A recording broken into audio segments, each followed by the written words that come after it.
စိတ်မှာလည်းပဲအလွန်အားကြီးတဲ့စွမ်းရည်တတ္တိရှိတယ်။အဲ့လိုပဲတတိမှာလည်းပဲအလွန်အားကြီးတဲ့စွမ်းရည်တတ္တိရှိပါတယ်။စွမ်းတတ္တိရှိတာတွေကိုစွမ်းတတ္တိရှိတယ်လို့ပထမနားလည်ဖို့လိုတယ်။ပြီးရင်အဲ့ဒီအစွမ်းတတ္တိရှိတဲ့တရားတွေကိုဘယ်လိုအသုံးချမလဲဆိုတာကိုလည်းနားလည်ရမယ်ပေါ့။စိတ်ရဲ့အစွမ်းဆိုတာကတော့သူကအလွန်အားကြီးတယ်။စိတ်ရဲ့စွမ်းနဲ့ပတ်သက်ပြီးတော့ဦးဇင်းတို့ဘာဂါထာဝကတန်ရုပ်ပါဠိတော်မှာမြတ်စွာဘုရားဟောတော်မူခဲ့တဲ့ဂါထာတော်လေးတစ်ခုရှိတယ်။အဲ့ဒီမှာဗာပြောထားလဲဆိုတော့စိတ်တေနနေယတိလောကောစိတ်တေနပရိကတတိစိတ်တတဧကဓမ္မတသဗ္ဗေဝဝတ္တမနကုလို့ဂါထာလေးတစ်ခုရှိ။ဒီဘက်ကဗာပြောလဲဆိုတော့စိတ်တေနနေယတိလောကောဟောဒီလောကကြီးတစ်ခုလုံးကိုစိတ်ကခေါင်းဆောင်နေတဲ့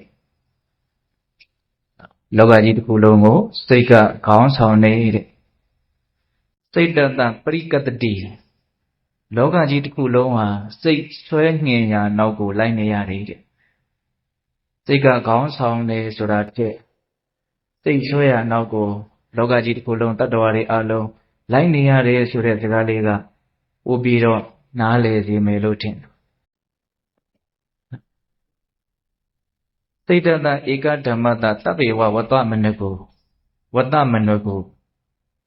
ဧကဓမ္မတတစ်ခုသောတရားလို့ဆိုတဲ့စိတ်တတစိတ်ရဲ့ဝတ္တအလိုကိုသဗ္ဗေဝအလုံးစုံသောဟောဒီလောကကြီးဟာအနကုလိုက်နေရတယ်တဲ့နော်စိတ်ရဲ့အလိုပဲတတ္တဝါတွေဟာလိုက်နေရတယ်တဲ့အဲ့မှာစိတ်ရဲ့အစွမ်းတတ္တိကိုဒီပါဠိတော်ထဲမှာစိတ်တေနပရိကတတိဆိုတဲ့စကားလုံးထဲမှာအထင်ရှားတွေ့ရတယ်စိတ်ဆွဲရာနောက်ကိုတတ္တဝါတွေဟာလိုက်ရတယ်ဆွဲတာမဟုတ်နော်ဆွဲတာစိတ်ဆွဲငင်ရာနောက်ကိုတတ္တဝါတွေဟာနောက်ကနေလိုက်နေရတယ်စိတ်ကဘယ်နေရာကိုဆွဲသွားတော့တတ္တဝါတွေကိုသူဆွဲတဲ့နောက်ကိုတရားဓမ္မတို့အရှင်တို့လိုက်ကြရတယ်ခုဒီနာရောက်လာတယ်ဆိုတာလဲစိတ်ကဆွဲလာလို့ရောက်လာတာဟုတ်လားမြို့ထဲမှာလည်းရွာထဲမှာလည်းအတီးတီးရောက်နေကြတဲ့တတ္တဝါတွေအဲ့ဒါသူတို့စိတ်ကသူတို့ကိုအဲ့ဒီနေရာကိုရောက်အောင်ဆွဲသွားလို့သူတို့လည်းအဲ့ဒီနေရာကိုရောက်တာချိန်တိုင်းနေရာတိုင်းမှာတရားဓမ္မတို့ဦးဇင်းတို့တွေကစိတ်ဆွဲရနောက်ကိုပဲလိုက်နေတာဒါအလွန်ထင်ရှားတဲ့နော်အနေအထားတစ်ခုအဲ့ဒါလိုပဲဦးဇင်းတို့ကြည်ကြည်ပြန့်ပြန့်စိတ်ဆွဲရနောက်ကိုတတ္တဝါတွေလိုက်ရတယ်ဆိုတာလေးကိုကြည်ကြည်ပြန့်ပြန့်စဉ်းစားကြည့်ဖို့လိုတယ်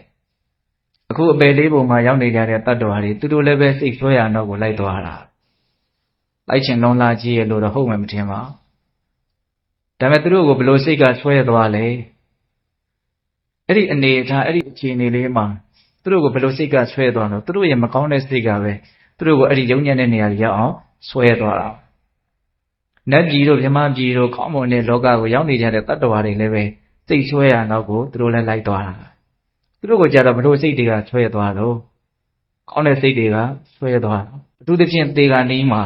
မကောင်းတဲ့စိတ်တွေဆောင်းသွားတော့မကောင်းတဲ့စိတ်တွေဆောင်းတဲ့နောက်ကိုသွားပြီးတော့ဖြစ်ကြရကောင်းတဲ့စိတ်တွေဆောင်းသွားတော့လေကောင်းတဲ့စိတ်တွေဆောင်းတဲ့နောက်ကိုတတ္တဝါတွေဟာဖြစ်ကြရတာလောကကြီးတစ်ခုလုံးဟာစိတ်ဆွဲငင်ရာနောက်ကိုလိုက်ကြရတယ်ဆိုတဲ့စကားလေးကိုအရသာရှိတွေးကြည့်စိတ်ရဲ့စွမ်းရည်တတ္တိ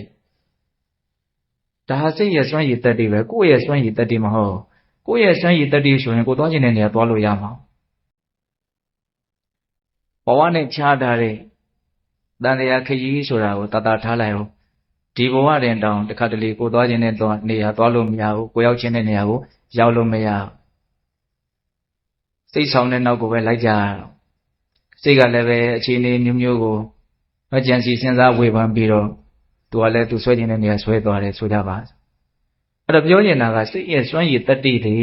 အလွန်တရာမှကြီးမားတယ်ထက်မြက်တယ်သိတေနနိယတိလောကောလောကကြီးကိုစိတ်ကကောင်းဆောင်တယ်လောကဆိုတဲ့နေရာမှာတတ္တဝါတွေကိုအဓိကဒီနေရာမှာရည်ညွှန်းတာပါပေတတို့အလုံးတရားကြီးဝါပြီးသားပုဂ္ဂိုလ်တွေလို့ဦးဇင်းကယုံကြည်ထားတယ်နော်လောကဆိုတာဘယ်နှမျိုးရှိတယ်၃မျိုးရှိတယ်တတ္တလောကသင်္ခါရလောကဩဃာတလောကနော်တတ္တလောကဆိုတာတတ္တဝါတွေကိုပြောတာသူဒီပင်လည်းတတ္တဝါတစ်ခုကိုယ်ဒီပင်လည်းတတ္တဝါတစ်ခုလောကတစ်ခု ဟုတ်လားသူတည်ပင်နဲ့လောကတစ်ခုကိုယ်တည်ပင်နဲ့လောကတစ်ခုဩကာသလောကဆိုတာတတ္တဝါတွေရဲ့နေထိုင်ရာဌာနကိုဩကာသလောကလို့ပြောတာအဲ့ဒီတတ္တလောကနဲ့ဩကာသလောကဆိုတာကတကယ်တမ်းကပြည့်ညတ်အနေနဲ့နာမည်တက်ပြီးတော့ခေါ်လို့ရအောင်ပြောထားတာတကယ်လောကကဘာပဲရှိတာလဲလို့မေးရင်သင်္ခါရလောကပဲရှိဟုတ်လားယုံနာအရှုဝေကိုတတ္တလောကလို့ပြောလိုက်တယ်နော်ယုံနာအရှုဝေတို့ရဲ့တရားရုပ်သဘာဝတရားတွေကိုတော့ဩကာသလောကလို့ပြောလိုက်တာတော့ဒီနေရာမှာဦးဇင်းတို့စိတ်ကလောကကြီးကိုဆောင်းနေဆိုတဲ့နေရာမှာလောကသုံးပါးလုံးအကျုံးဝင်မယ်လို့ဦးဇင်းကတော့တွေးမိတယ်ပေါ့နော်စိတ်ရဲ့စွမ်းရည်တတ္တိစိတ်ရဲ့အနေအထားပေါ်မှာမူတည်ပြီးတော့တတ္တဝါတွေကလည်းဖြစ်နေတာနော်လောကကြီးကလည်းဖြစ်နေတာစိတ်ရဲ့စွမ်းရည်တတ္တိအဲ့ဒီနေရာမှာစိတ်ရဲ့စွမ်းရည်တတ္တိကိုအကျဉ်းများဖြင့်ပိဋကပေါင်းတော်တို့နှစ်မျိုးလောက်ခွဲခြားပြီးတော့နားလည်ထားတဲ့နေပေါ့တတ္တဝါတွေကိုဆင်းရဲဖို့အစင်မပြေဖြစ်ဖို့နော်ထက်မြက်တဲ့စွမ်းရည်တတ္တိနဲ့ဖန်တီးနေတဲ့မကောင်းတဲ့စိတ်မကောင်းတဲ့စိတ်ဓာတ်သဘာဝယုံညံ့တဲ့စိတ်ဒီအုပ်စုကြီးတစ်ခုရှိတယ်ပါပအုပ်စုညှဉ်းနွမ်းတဲ့နော်ယုံညံ့တဲ့မကောင်းတဲ့ဓာတ်ပေါ့ဘာဓာတ်လဲလို့မေးရင်စိတ်ဓာတ်မကောင်းတဲ့စိတ်ဓာတ်တတ္တဝါတွေအလုံးကိုအစဉ်ပြေအောင်ချမ်းသာအောင်ကောင်းမွန်အောင်နောက်ကောင်းတဲ့ဘက်မှာစွန့်ရည်တတိထက်မြက်စွာဖြင့်ဖန်တီးနေတဲ့ကလျာဏတ္တကလျာဏအုပ်စုကောင်းတဲ့စိတ်မမြင့်မြတ်တဲ့စိတ်ဓာတ်သူတို့ကလည်းတအုပ်စုရှိနေတာနော်နှစ်မျိုးလောက်တော့ပေးတဲ့တို့ခွဲခြားရမယ်ပေါ့ဟုတ်လားဘဝမှာအသေးစိတ်ကလေးတွေတွေးကြည့်မကောင်းတဲ့စိတ်တွေကတတ္တဝါတွေကိုဆင်းရဲအောင်အစဉ်မပြေအောင်ဖန်တီးတယ်ကောင်းတဲ့စိတ်တွေကတတ္တဝါတွေကိုချမ်းသာအောင်ရှင်ပြောင်းဖန်တီးတယ်အဲ့ဒါနဲ့ပတ်သက်ပြီးတော့ဦးဇင်းတို့မြတ်စွာဘုရားကဓမ္မပဒပါဠိတော်မှာမှတ်တမ်းတင်ထားတဲ့ဂါထာလေးနှစ်ပုဒ်ကိုဦးဇင်းကပြောခြင်းတာအလွန်မှစိတ်နဲ့ပတ်သက်ပြီးတော့စဉ်းစားတဲ့အကောင်းတဲ့ဒေသနာလေးနှစ်ခုပေါ့နော်မကောင်းတဲ့နေရာမှာစွန့်ရည်တတိထက်မြက်ပုံနဲ့ပတ်သက်ပြီးတော့မြတ်စွာဘုရားဘယ်လိုဟောထားလဲဆိုတော့ဒီသောတိတံယန္တံကိရိတာဝေဒီဝါပါဏဝေဒီနာမိစ္ဆာပဏိဟိတံစိတ်တံပါပိယောနံတတောကရေတဲ့အဓိပ္ပာယ်ကဘာပြောတော့ဆိုတော့အချင်းချင်းမုန်းနေကြတဲ့ရန်သူတွေလူဆိုးတခိုးတွေတယောက်ကိုတယောက်အလွန်မုန်းတီးဆက်ဆုပ်နေတဲ့ရန်သူတွေရန်သူဖြစ်ုံနဲ့မကဘူးမုန်းနေသေးတယ်တချို့ကရန်သူတာဖြစ်တာမမုန်းဘူးတချို့ကမုန်းတာရန်သူမဟုတ်ဘူးအခုဟာရန်သူလည်းဖြစ်တယ်မုန်းလည်းမုန်းတယ်အဲ့လိုမုန်းတီးနေတဲ့ရန်သူတွေအချင်းချင်းတွေ့ပြီဆိုရင်ဘာလို့မလို့စိတ်ကြီးလက်ရှိတယောက်ကိုဒုက္ခပေးကြမှာပေါ့တညာတဲ့သဘောမရှိဘူးထောက်ထားတဲ့သဘောမရှိဘူးကိုယ်မှာအစွမ်းရှိရင်ရှိသလောက်တယောက်ကိုတယောက်မလုပ်ကြမလို့ဒုက္ခပေးတာဒါကဥမာပြောတာပါမြတ်စွာဘုရားအဲ့လိုမုန်းတီးနေကြတဲ့ရန်သူတွေချင်းချင်းတယောက်ကိုတယောက်ဒုက္ခပေးတယ်လို့အဲ့ဒီမုန်းတီးနေတဲ့ရန်သူချင်းချင်းတယောက်ကိုတယောက်ဒုက္ခပေးတာထက်မိစ္ဆာပဏိဟိတံစိတ်တံပပိယောနံတတောကရေယုံညံ့တဲ့မှားယွင်းစွာစောက်တည်ထားတဲ့မကောင်းတဲ့စိတ်ဓာတ်တွေကတတ္တဝါကိုပို့ပြီးတော့ဒုက္ခပေးနိုင်နေတဲ့ခန့်ငယ်ငယ်တွေကစဒီကဓာတ်လေးကိုတွေ့ဘူးတယ်ပေါ့တွေ့လိုက်တဲ့ကစလည်းပဲအလွန်သဘောကျတယ်ခုချိန်ထိလည်းပဲသဘောကျနေတဲ့အနေအထားကကြာမသွားဘူးတခါလေးပိုးတောင်တက်လာသေးတယ်ဟုတ်လားမုန်းနေတဲ့ရန်သူချင်းချင်းနှိမ့်ဆက်တာတဲ့ယုံညံ့တဲ့စိတ်ကတတ္တဝါကိုပို့ပြီးတော့နှိမ့်ဆက်နိုင်နေဆိုတာလေအဲ့တော့တရားဓမ္မတို့ဦးနေရဲ့ဘဝမှာကြောက်စရာအကောင်းဆုံးရန်သူဟာဘာလဲလို့မေးရင်ကိုယ့်ရဲ့မကောင်းတဲ့စိတ်ပဲဘယ်သူကမှ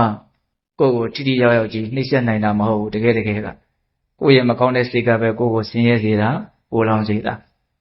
တော့တရားဥကပြောလို့ဆင်းရဲတယ်ဆိုတဲ့နေရာမှာတောင်မှကိုယ်စိတ်ကသူပြောတဲ့ပြောခြင်းတည်းဟူသောအကြောင်းကြောင့်စိတ်ကိုညှဉ်းနှွမ်းအောင်နော်စိတ်ကိုအစဉ်အတန်နှိမ့်မသွားအောင်နော်ထိမ့်သိမ့်နိုင်မယ်ဆိုရင်ဆင်းရဲစရာအကြောင်းမရှိဘူးစိတ်ကိုယ်ကကောင်းတဲ့အရေးအသွေးကြမသွားအောင်ထိမ့်နိုင်မယ်ဆိုရင်ဆင်းရဲစရာအကြောင်းရှိဘူးနော်စဉ်းစားကြည့်ဒါကတွေးမိတာလေးကိုပြောတာပါအဲ့တော့ကြည်ပြန့်ပြန့်ပေါ်လေ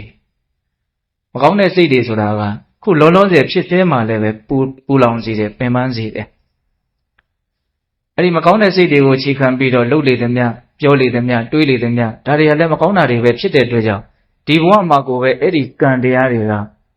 ဆင်းရဲတဲ့မကောင်းကျိုးတွေကိုပေးတတ်တယ်ပြီးရင်လည်းပဲဘဝတန်တရားတွေရှောက်အဲ့ဒီမကောင်းတဲ့ကံမကောင်းတဲ့စိတ်တွေကိုအခြေခံပြီးတော့လှုပ်လိုက်တဲ့မကောင်းတဲ့အလုပ်တွေကဒုက္ခပေးဦးမှာပဲဘုရင်တို့အကုသိုလ်ကံပဲဖြစ်ဖြစ်ကုသိုလ်ကံပဲဖြစ်ဖြစ်နော်ဖြစ်ပြီဆိုလို့ရှိရင်ပိဋကတို့အလုံးကြားဥပါတယ်ဇော9ကြိမ်စောတယ်ဆိုတာဟုတ်လားအကုသိုလ်ပဲဖြစ်ဖြစ်ကုသိုလ်ပဲဖြစ်ဖြစ်အဲ့ဒီဇော9ကြိမ်မှာပထမဇောသည်ဒီဘဝမှာအကျိုးပေးမဲ့ကံနော်ဇော9ကြိမ်တွေကပထမဇောသည်ဒီဘဝမှာအကျိုးပေးမှာကောင်းတာပဲဖြစ်ဖြစ်ဆိုးတာပဲဖြစ်ဖြစ်ယုံညံ့တဲ့စေတနာဇောကအဲ့ဒါဒီဘဝဒုက္ခရအောင်နှိမ့်ဆက်လိုက်တယ်နောက်ဆုံးတတ္တမဇောကတော့ဒုတိယဘဝမှာအကျိုးပေးမယ်တဲ့ဥပပိစ္ဆဝေရဏိယကံလို့စားတော့သုံးတာပေါ့နော်ပထမဇောကိုတော့ဒိဋ္ဌဓမ္မဝေရဏိယကံနောက်အလဲဇော၅ချက်ဆိုတာကတော့တတိယဘဝကနေနိဗ္ဗာန်မရမချင်းကျိုးပေးမယ်တဲ့ဇော9ကြိမ်မှာအဲ့ဒါလိုခွဲတန်းလေးချပြီးတော့မြတ်စွာဘုရားရဲ့ကြီးစုတော်ကြောင့်တရားဓမ္မတို့ကျွန်တော်နားလည်ခွင့်ရတော့ပထမဇောကဒီဘဝကိုကိုယ်မှာစီမံလိုက်မယ်အကောင်အောင်ဆိုမျိုးမျိုးဟုတ်လားသတ္တမဇောကဒုတိယဘဝမှာကိုယ်ကိုစီမံလိုက်မယ်နော်အလေဇော၅ချက်ကတတိယဘဝကနေနိဗ္ဗာန်မရမချင်းလိုက်ပြီးတော့စီမံပါကိုယ်ကိုစီမံမဲ့အရာကိုကိုယ်တိုင်ပဲဖန်တီးတာဟုတ်လားဒါကြောင့်ကိုယ့်ကိုအစင်းရဲအောင်အနှိမ့်ဆက်နိုင်ဆုံးအရာဒီဘာလဲလို့မေးရင်ကိုယ့်ရဲ့မကောင်းတဲ့စိတ်ရဲ့အစွမ်းကိုနားလည်တဲ့နေရာမှာအဲ့လိုမျိုးချဲ့ထွင်ပြီးတော့တွေးရနော်ဒါမကောင်းတဲ့ဘက်မှာစိတ်ရဲ့စွမ်းရည်တတ္တိနောက်ကောင်းတဲ့ဘက်မှာစိတ်ရဲ့စွမ်းရည်တတ္တိကိုကြတော့ဘယ်လိုပြောထားတော့အဲ့ဒီဂါထာလေးနဲ့ရှေ့နောက်ဆက်ပြီးတော့မှတ်တမ်းတင်ထားဓမ္မပဒပါဠိတော်ထဲမှာနာတံမာတပိတာကိတာအညေဝပိစ္ဆညာတကသမ္မာပဏိဟိတံစိတ်တံတေယသောနံတတောကရေတဲ့ဒီကဘာပြောလဲဆိုတော့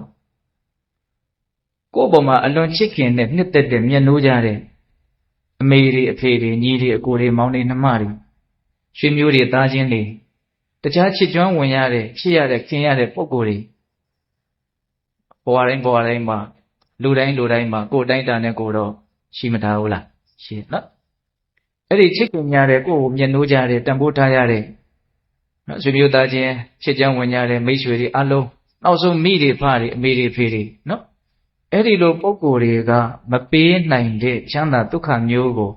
ကိုယ့်ရဲ့ကောင်းမြတ်တဲ့စိတ်ကလေးကပေးနိုင်တယ်တဲ့နော်ဘယ်လောက်မြတ်စွာဘုရား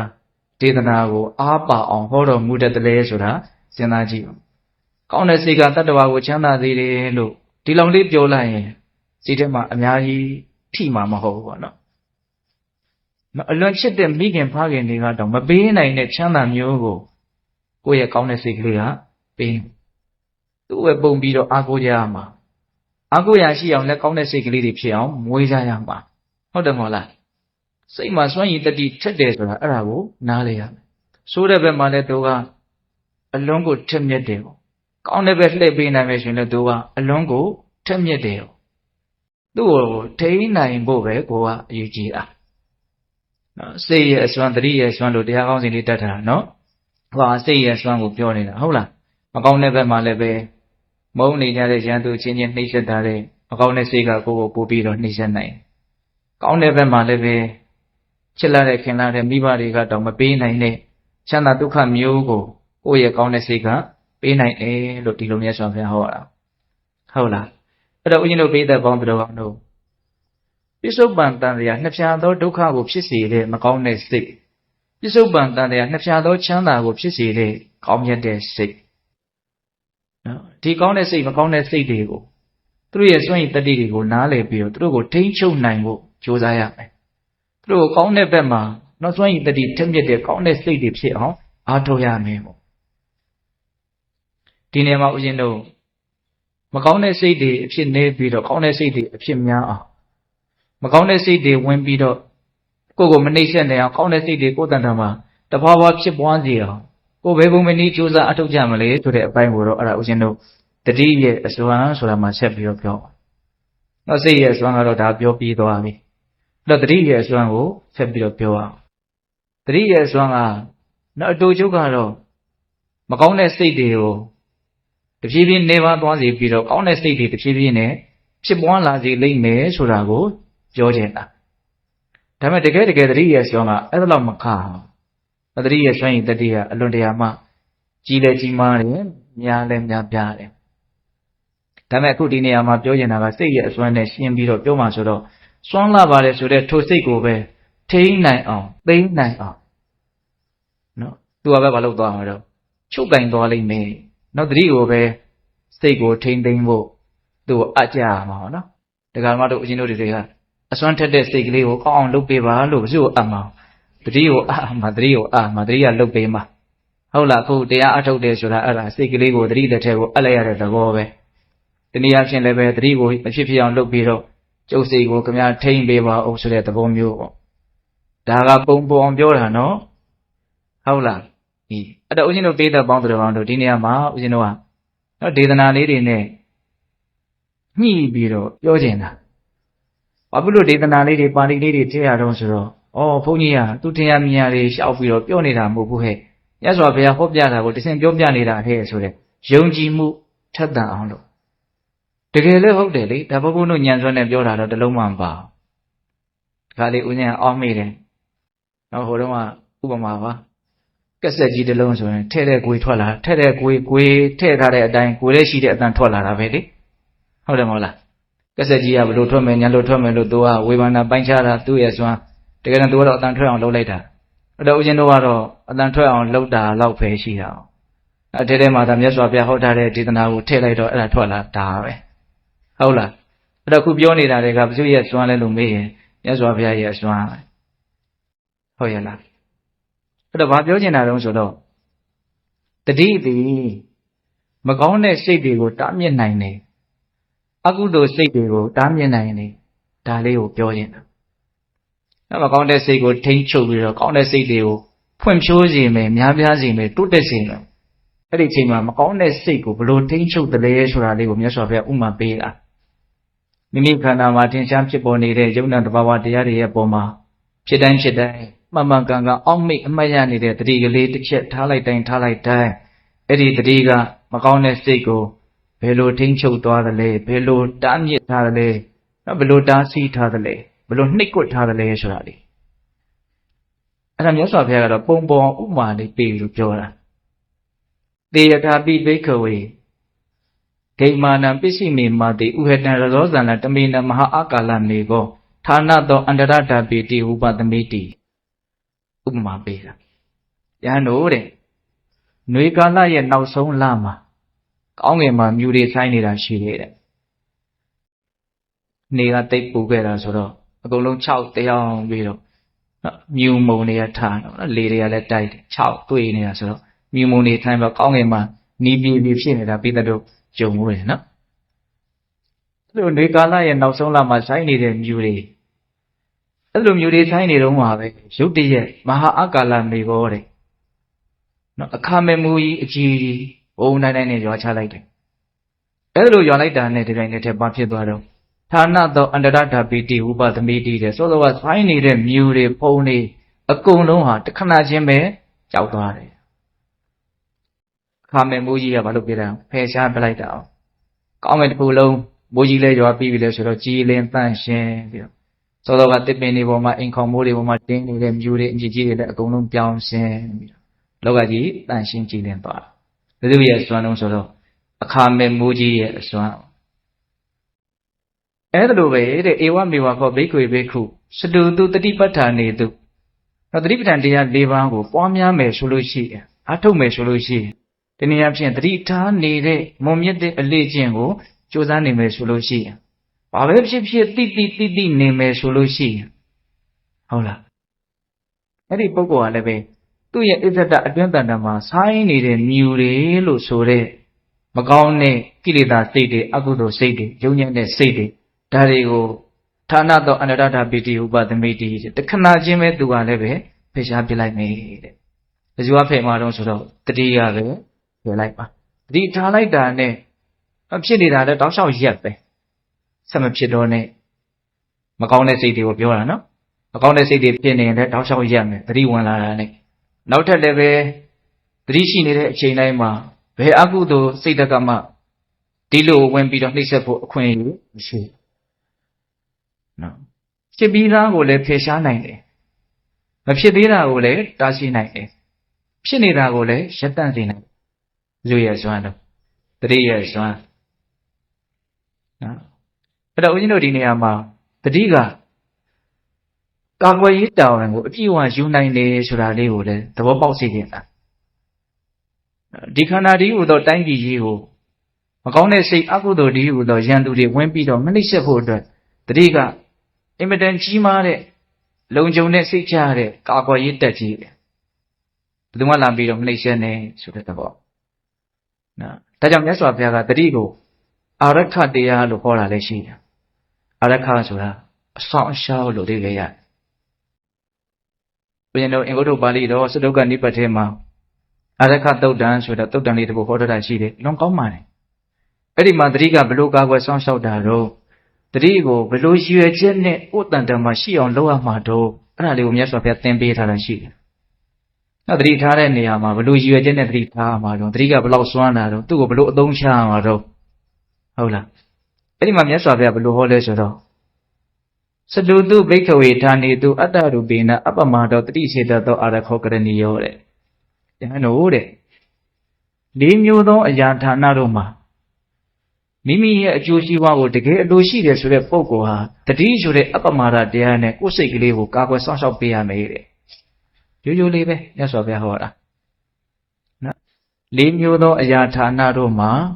တတိဆိုတဲ့အပမာဒတရားနဲ့ဒီစိတ်ကိုကာကွယ်စောင့်ရှောက်ပေးရမယ်အဲ့ဒီမှာစိတ်ဝင်စားစရာကောင်းတဲ့စကားလုံးတစ်လုံးအဲ့ဒါဘာလဲဆိုတော့အတ္တရူပေနဆိုတဲ့စကားလုံးလေးပဲအတ္တရူပေနဆိုတာကိုယ့်ရဲ့အကျိုးစီးပွားကိုတကယ်အလိုရှိတဲ့ပုဂ္ဂိုလ်လို့အဓိပ္ပာယ်ရမြတ်စွာဘုရားတရားဟောတာတစ်ခါလေခြိပြီးတုပ်ပြီးဟောတာဗျနော်ကိုယ့်ရဲ့အကျိုးစီးပွားကိုတကယ်အလိုရှိတယ်ဆိုရင်အဲ့ဒီပုဂ္ဂိုလ်ဟာလေးမျိုးသောအရာဌာနတို့မှာဒီစိတ်ကိုတတိနဲ့ကာကွယ်ဆောင်ရှောက်တော့တတိနဲ့ဒီစိတ်ကိုကာကွယ်ဆောင်ရှောက်မှုမပြုဘူးဆိုရင်ဒီပုဂ္ဂိုလ်ဟာကိုယ့်ရဲ့အကျိုးစီးပွားကိုအလိုမရှိရာရောက်သွားပြီဟုတ်တယ်မဟုတ်လားဘာလို့ပြောရလဲရှင်းမှပြောတာရှိတယ်လေကိုယ်ကျိုးစီးပွားကိုအလိုရှိတယ်ဆိုရင်တော့စိတ်ကိုတတိနဲ့အရာဌာနလေးမျိုးမှာကာကွယ်ဆောင်ရှောက်လိုက်ပါလို့ပြောတယ်အဲ့တော့မဆောင်ရှောက်ဘူးဆိုရင်အတိပ္ပယ်ကဘလို့တက်ရောက်သွားတော့ကိုယ်ကျိုးစီးပွားကိုဟာအလိုမရှိတဲ့လူအဖြစ်ကိုရောက်သွားတယ်တကယ်လည်းဟုတ်တယ်အဲ့ဒါဟုတ်လားပို့ပြီးတော့လည်းဒေသနာကိုလေးနဲ့သွားစီတယ်လို့မဆိုနိုင်ဘူးလားနော်ကိုယ့်ရဲ့အကျိုးစီးပွားကိုတော့ဉာဏ်ရှိတဲ့လူတိုင်းလိုချင်ကြမှာနော်ကောင်းကျင်ကြမှာပဲလေအဲ့ဒါမြတ်စွာဘုရားကအဲ့လိုလေးဟောတာကိုယ်ကျိုးစီးပွားကိုအလိုရှိတယ်ဆိုရင်အရာဌာန၄မျိုးမှာဒီစိတ်ကိုတတိဆိုတဲ့အပ္ပမဒတရားနဲ့ကာကွယ်ဆောင်ရှောက်ရမယ်တဲ့အဲ့တော့အရာဌာန၄မျိုးပိတ္တတို့သိကျင်စိတ်ရှိပဲလို့အရင်ထင်ပါနော်အရာဌာန၄မျိုးမှာကာကွယ်ဆောင်ရှောက်မယ်လို့ပြောတာအဲ့ဒီအရာဌာန၄မျိုးကဘာလဲနော်အချင်းချုပ်လေးပဲဦးဇင်းပြောပါမယ်မာမေရတနိယေတုဓမ္မေတုစိတ်တံရစ်စီတိအတ္တရူပိနအပ္ပမတောတတိစေတသောအာရခောကရဏီယောတဲ့ရဇနိယေတုမမောဝေကောင်းကုန်သောဓမ္မေတုအိဋ္ဌာယုံတို့၌မင်္ဂာဤစိတ်တံစိတ်သည်မာရစ်စီတိတတ်မဲ့ခြင်းမဖြစ်ပါစေတည်းဣတိဤသို့အတ္တရူပိနကိုယ့်ရဲ့အကျိုးစီးပွားကိုအလိုရှိသောပုဂ္ဂိုလ်သည်အပ္ပမတောအပ္ပမဒအမိယသောတတိဒီဟုသောစေတသောစိတ်အာရခောစောင့်ရှောက်ကိုကရဏီယောပြုရမယ်တဲ့မမောဝယ်ကောင်းတဲ့အိဋ္ဌာယုံလို့ဆိုတဲ့ကောင်းမွန်တဲ့အာယုန်နေနဲ့တွေ့လာတဲ့အခါမှာငါရဲ့စိတ်ထဲမှာလိုချင်မှုရချင်မှုနှစ်သက်မှုဆိုတဲ့လောဘဓာတ်တွေမဖြစ်ပါစေနဲ့လို့မှန်မှန်ကန်ကန်စဉ်းစားဆင်ခြင်ပြီးတော့ဒီစိတ်ကလေးကိုအပ္ပမဒဆိုတဲ့တတိနဲ့ကာကွယ်ဆောင်ရှောက်ရမယ်တဲ့ဒါပထမအရာဌာနဘာမှနားမလည်ကြမရှိဘူးနော်လိုချင်ကြံကောင်းတဲ့အာယုန်နဲ့တွေ့ရင်လောဘမဖြစ်အောင်တတိထားရမယ်လို့ပြောတာပါအတူတူပြောရရင်အဲ့ဒါပဲလိုချင်ကြံကောင်းတဲ့အာယုန်နဲ့တွေ့လာရင်လောဘမဖြစ်အောင်တတိထားရမယ်အဲ့ဒါလောဘမဖြစ်အောင်ကာကွယ်တာလောဘကလိုချင်ကြံကောင်းတဲ့အာယုန်နဲ့တွေ့မှဖြစ်တာကိုဟုတ်တယ်မဟုတ်လားဒါပထမအရာဌာနနောက်ဒုတိယအရာဌာနဘာပြောတော့ပေတတို့ရိပ်မိမှာပါမာမေဒေါသနိယေတုဓမ္မေတုစိတ်တံဒုဋ္ဌိတိအတ္တရူပိနအပ္ပမတောတတိစေတသောအာရခောကရဏီယောစိတ်တူစရာကောင်းတဲ့အနိဋ္ဌာယုံတွေမကျေနပ်စရာကောင်းတဲ့အာယုံရိုးတွေနဲ့တွေ့လာတဲ့အခါမှာငါရဲ့စိတ်ထဲမှာဒေါသဆိုတဲ့ပြင်းမာတဲ့သဘောတွေမဖြစ်ပါစေနဲ့ဆိုပြီးတော့ကိုယ်ကျိုးစီးပွားကိုအလိုရှိတဲ့ပုဂ္ဂိုလ်ဟာဒီစိတ်ကိုသတိနဲ့ကာကွယ်ဆောင်ရှောက်ရမယ်တဲ့မကျေနပ်စရာကောင်းတဲ့အာယုံတွေဆိုတာရှောင်လို့မရဘူးနော်တွေ့ရမှာကြုံရမှာ မြင်ရမှာကြားရမှာနော်လောကကြီးတစ်ခုလုံးကကိုယ့်ရဲ့စိတ်တိုင်းကြဖန်တီးပေးပါမယ်ခင်ဗျာလူလာဖြစ်လက်ပါလို့ကိုယ့်ကိုဖိတ်မှန်တကပြုတ်ပြီးလို့ထားလို့ကိုကရောက်လာတာလားဘယ်ဟုတ်မလို့ဗျံမတာဖြစ်နေတဲ့လောကကြီးကိုကိုလည်းပဲဗျံမတာရောက်ချလာတာဟုတ်လားအဲ့တော့စိတ်ညစ်စရာကောင်းတဲ့စိတ်တို့စရာကောင်းတဲ့အနေအထားတွေအခြေအနေတွေဆိုတာကတော့ဘယ်လိုတော်မှရှောင်လို့မရအဲ့ဒါမြတ်စွာဘုရားအဲ့ဒါကိုပြောတာစိတ်တို့စရာကောင်းတဲ့အနေအထားကျုံးလာရင်စိတ်မတို့အောင်တတိထားပြီးတော့နော်စိတ်ကိုကာကွယ်ရမယ်လို့အဲ့လိုဟောတာကိုယ့်ကိုယ်ပဲကြိုးစားရမှာနော်ယထာဏ၄မျိုးနဲ့2မျိုးရှိသွားဟုတ်လားနောက်3ခုမြောက်ပါပြောတော့မာမိမောဟနိယေတုဓမ္မေတုစိတ်တံမုံရှိတိအတ္တရူပေနအပမတောတတိစေတသောအာရခောကရဏီယောတွေးဝေစရာကောင်းတဲ့အာယုန်နဲ့တွေ့လာရင်ငါရဲ့စိတ်ထဲမှာမောဟဆိုတဲ့တွေးဝေတတ်တဲ့ဓာတ်ဆိုးဓာတ်ညစ်တွေမဖြစ်ပါစေနဲ့လို့စဉ်းစားပြီးတော့ကိုကျိုးစီပွားကိုအလိုရှိတဲ့ပုဂ္ဂိုလ်ဟာကိုယ့်ရဲ့စိတ်ကိုတတိနဲ့ကာဝယ်ဆောင်ရှောက်ရမယ်တွေးဝေစရာကောင်းတဲ့အာယုန်တွေဆိုတာလည်းရှိတယ်တဲ့အဲ့တော့ဒီနေရာမှာဦးဇင်းတို့တတိထားစရာလေးတစ်ခုလောဘဖြစ်စရာအာယုန်ကိုမြတ်စွာဘုရားကအနိဋ္ဌအိဋ္ဌာယုံလို့ဟောတယ်လူချင်းစရာနှစ်သက်စရာကောင်းတဲ့မျက်နှိုးစရာကောင်းတဲ့အာယုန်တွေဒေါသဖြစ်စရာကောင်းတဲ့အာယုန်ကိုဘယ်လိုဟောတော့အနိဋ္ဌာယုံလို့ဟောတယ်စိတ်တူစရာကောင်းတဲ့မကျေနပ်စရာကောင်းတဲ့ဆန့်ကျင်ကန့်ကွက်ခြင်းစရာကောင်းတဲ့အာယုန်တွေမောဟဖြစ်စရာအာယုန်ကိုကြတော့အိဋ္ဌာယုံရောအနိဋ္ဌာယုံလို့2မျိုးလုံးဟောတယ်ဗျအဲ့ဒါစိတ်ဝင်စားစရာကောင်းတာသူ့ရဲ့နယ်ပယ်ကပိုးကျဲနေတယ်ဆိုတဲ့အဓိပ္ပာယ်မတက်ရောက်ဘူးလားနော်လောဘကကောင်းတဲ့အာယုန်နဲ့တွေ့မှဖြစ်နိုင်တာဒေါသကဆိုးတဲ့အာယုန်နဲ့တွေ့မှဖြစ်နိုင်တာမောဟကတော့ဆိုးကောင်းအကုန်ဖြစ်နိုင်ဟောတဲ့ပြောရင်မောဟဆိုတာကြီးဖြစ်ပြီးမှလောဘတို့ဒေါသတို့ဆိုတာကိုကဖြစ်လို့ရတာတကယ်ကဒါပေမဲ့မောဟကတော့ဘယ်သူမှသိပြီးတော့စကားတွေထည့်ပြောကြတာနော်ထိလောဘနဲ့ဒေါသပဲအတင်းပြောကြတာမှန်မှန်ကန်ကန်မသိခြင်းဟာလောဘဆိုတဲ့စွန့်မဲ့မှုလိုချင်မှုရချင်မှုဖြစ်ခြင်းရဲ့အကြောင်းတရားပဲမှန်မှန်ကန်ကန်မသိခြင်းဟာမကျေနပ်မှုစိတ်တူမှုဆိုတဲ့ဒေါသဖြစ်ခြင်းရဲ့အကြောင်းတရားအလုံးအခြေခံကြတဲ့အကြောင်းအဝိဇ္ဇာဟုတ်ရဲ့လား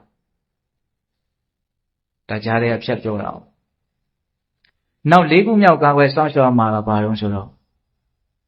မြတ်စွာဘုရားဒေသနာအလွန်ပြည့်စုံပါတယ်မာမေမတဏိယေတုဓမ္မေတုစိတ်တံမစ္စီတိအတ္တရူပေနအပမတောတတိစေတသောအာရခောကရဏီယောအာယာရှင်မူးဝယ်ကောင်းတဲ့အာယုန်နဲ့တွေ့လာတဲ့ခါမှာမန်တက်ဝင်ကြွားဝယ်ကောင်းတဲ့အာယုန်နဲ့တွေ့လာတဲ့ခါမှာငါရဲ့စိတ်ထဲမှာမန်တက်မှုဝင်ကြွားမှုတွေမဖြစ်ပါစေနဲ့လို့မှန်မှန်ကန်ကန်စဉ်းစားပြီးတော့ကိုကျိုးစီးပွားကိုအလိုရှိတဲ့ပုဂ္ဂိုလ်ဟာအဲ့ဒီမန်တက်ဝင်ကြွားခြင်းဆိုတာတွေမဖြစ်အောင်တတိနဲ့ကိုယ့်ရဲ့စိတ်ကိုကာကွယ်ရမယ်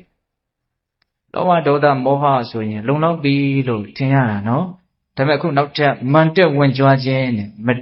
ဆိုတဲ့စကားလုံးလေးသုံးပြီးဟောတယ်မာနလို့သုံးတာတော့မဟုတ်မဒလို့သုံးမဒဆိုတာမန်တက်ဝင်ကြွားတာအခြေအနေကောင်းလေးတွေကိုဖြစ်ချင်တာလေးတွေဖြစ်တယ်လုံတိုင်းအောင်မြင်တယ်အဲ့ဒီလိုအနေအထားမျိုးလေးတွေမှာတတ္တဝါဟာဘာဖြစ်တာမန်တက်လာတယ်ဝင်ကြွားတယ်ငါတော်တော်ဟုတ်တယ်ဒီကြိုင်တဲ့ထဲမှာပဲဒီပြုံလူတွေတော်တော်မဟုတ်ဘူးဒီလိုမျိုးဖြစ်လာတာနော်အဲ့ဒါလည်းအန္တရာယ်ရှိတဲ့အနေအထားတစ်ခုပေါ့မန်တက်မှုဝင်ကြွားမှုဆိုတာဒါကြောင့်ပိဋကပေါင်းတော်တို့ဘဝမှာနော်အခြေအနေအမျိုးမျိုးကဒီစိတ်ကိုနော်စွစွဝါဖြစ်အောင်ဖန်တီးတဲ့အပိုင်းတွေမရှိဘူးလားရှိတယ်ဒါကိုနားလည်ရပါအဲ့တော့ဒီနေရာမှာတစ်ခုစဉ်းစားရရှိတာကပတ်ဝန်းကျင်အခြေအနေတွေကတော့ဒါမျိုးမျိုးတွေ့ရမှာကြုံရမှာအဲ့ဒါကနော်ဘလို့တွေ့ကျင်တာဘလို့ကြုံကျင်တာပါလို့ကိုပိုင်နဲ့နိုင်တဲ့နယ်ပယ်မဟုတ်တွေ့ကျင်တွေ့မဲ့ကြုံကျင်ကြုံမဲ့လူချင်းစရာကောင်းတဲ့အာယုန်တွေကလည်းတွေ့မှာပဲမကျေနပ်စရာကောင်းတဲ့အာယုန်တွေလည်းတွေ့မှာပဲတွေ့ဝေစရာကောင်းတဲ့အာယုန်တွေအမှန်တက်စရာကောင်းတဲ့အာယုန်တွေဒါတွေကလည်းတွေ့လာမှာပဲအဲ့ဒီတွေ့လာမဲ့အပိုင်းကိုမတွေ့အောင်ဒကာဓမ္မတို့ဦးဇင်းတို့မတတ်နိုင်ဒါကိုနားလည်ဖို့လိုတယ်ကိုလိုရမှာကဘာလဲဆိုဘာပဲတွေ့ကိုစိတ်ထဲမှာရုပ်ညံ့တဲ့ပေါက်ပြန်တဲ့သဘောတွေမဖြစ်အောင်ပဲကြိုးစားရပါခုလူတွေကတူကိုပေါ့နော်တွေ့လာပြီဆိုလို့ရှိရင်ကိုမကောင်းတဲ့စိတ်ဖြစ်တာကိုအဲ့ဒီခေါင်းတွေကြောင့်အဲ့ဒီအာယုန်တွေကြောင့်အဲ့ဒီဟာတွေကြောင့်ငါမှရုံညံ့တဲ့စိတ်တွေဖြစ်ရတာဆိုအဲ့ဒါတွေကိုပဲထပ်ပြီးတော့အပြစ်တင်ပြီးတော့ရုံညံ့တဲ့စိတ်တွေထပ်တောင်ဖြစ်လာသေးဟုတ်တယ်မဟုတ်လားတကယ်ကြိုးစားရမှာကအဲ့ဒါတွေကိုမတွေ့အောင်ကြိုးစားရမှာလားဘာပဲတွေ့ကိုယ့်ရဲ့စိတ်ထဲမှာရုံညံ့တဲ့စိတ်တွေမဖြစ်အောင်ကြိုးစားရမှာလားအဓိကမကောင်းတဲ့စိတ်တွေမဖြစ်အောင်ပဲကြိုးစားရမှာဒါပေမဲ့တရားဆိုတာကညံ့တာတခါတလေသဘာဝကြကြလဲ နားလည်ဖို့လိုတယ်တချို့အာယုန်တွေကြတော့ရှောင်လို့မရဘူးဆိုပေမဲ့လို့ရှောင်လို့ရတဲ့အပိုင်းလေးတွေလည်းရှိတယ်ကျွတ်တို့ယဟန်တော်တွေကိုမြတ်စွာဘုရားမြို့ထဲသွားပြီဆိုရင်